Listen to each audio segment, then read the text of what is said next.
Hello everyone, welcome to Early Birds class.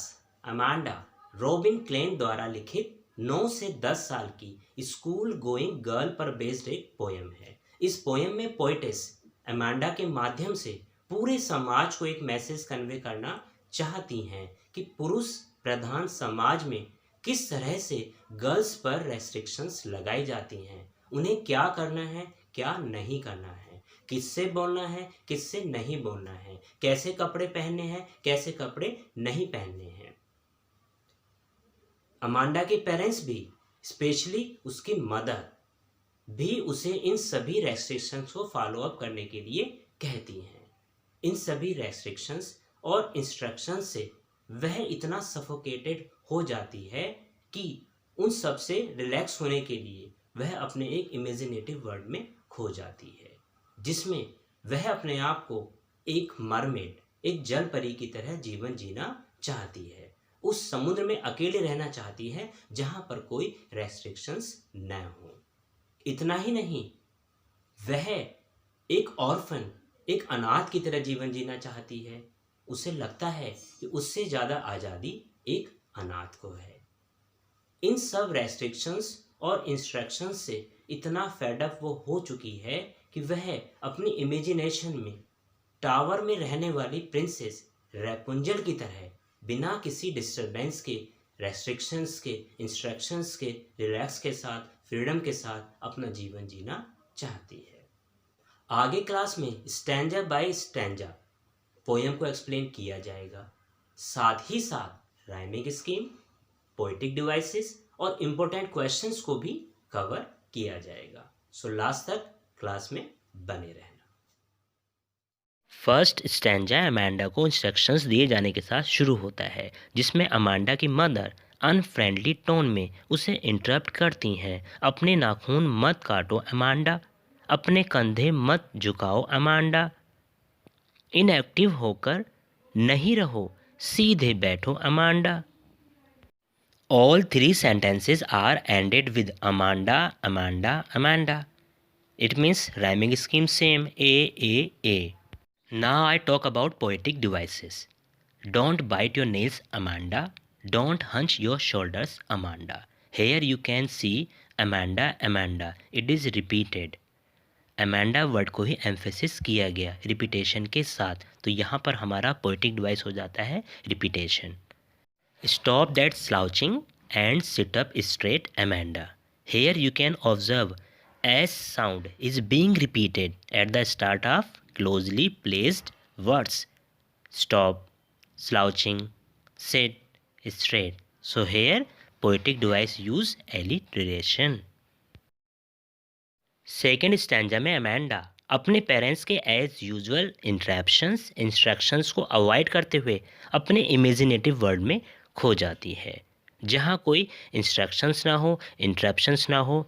वो अपने आप को एक ग्रीन कलर समुद्र में एक अकेली मरमेड, एक जल परी के रूप में हैप्पीली इधर से उधर घूमते हुए फील करती है। थर्ड स्टैंजा में अमांडा को फिर से अनफ्रेंडली टोन में अपने पेरेंट्स की क्वेरीज को फेस करना पड़ता है। क्या तुमने अपना होमवर्क फिनिश किया अमांडा? क्या तुमने अपना रूम अरेंज किया अमांडा? मैंने तुम्हें शूज़ क्लीन करने के लिए कहा था Amanda. All the three sentences are ended with Amanda, Amanda, Amanda. It means rhyming scheme same, A. Did you finish your homework Amanda? Did you tidy your room Amanda? Did you. जब दो या दो से अधिक line में एक ही word की repetition हो, तब वहाँ हमारी पोएटिक डिवाइस एनाफोरा को यूज़ किया जाता है। I thought I told you to clean your shoes. So use of vowel sound O. Here it is repeated. Thought में O, told में O, you में O, to में O, your shoes O की एक repetition हो रही है, तो यहाँ हमारा पोएटिक डिवाइस एजोनेंस। अपने पेरेंट्स से लंबा चौड़ा लेक्चर मिलने के बाद अमांडा फिर से अपने इमेजिनेटिव वर्ल्ड में खो जाती है। अपनी इस इमेजिनेशन में वह अपने आप को एक ऑर्फन, एक अनाथ लड़की की तरह फील करती है। उसको लगता है उससे ज़्यादा फ्रीडम तो एक अनाथ लड़की को है, जो धूल में नंगे पैर पैटर्न बनाते हुए मस्ती में विदाउट एनी पर्पस इधर से उधर घूमती रहती है। तब वह अपनी लाइफ एक अनाथ लड़की की तरह जीना चाहती है और उसके लिए ये शांति गोल्डन है और फ्रीडम स्वीट है। Poetic device, the silence is gold, the freedom is sweet.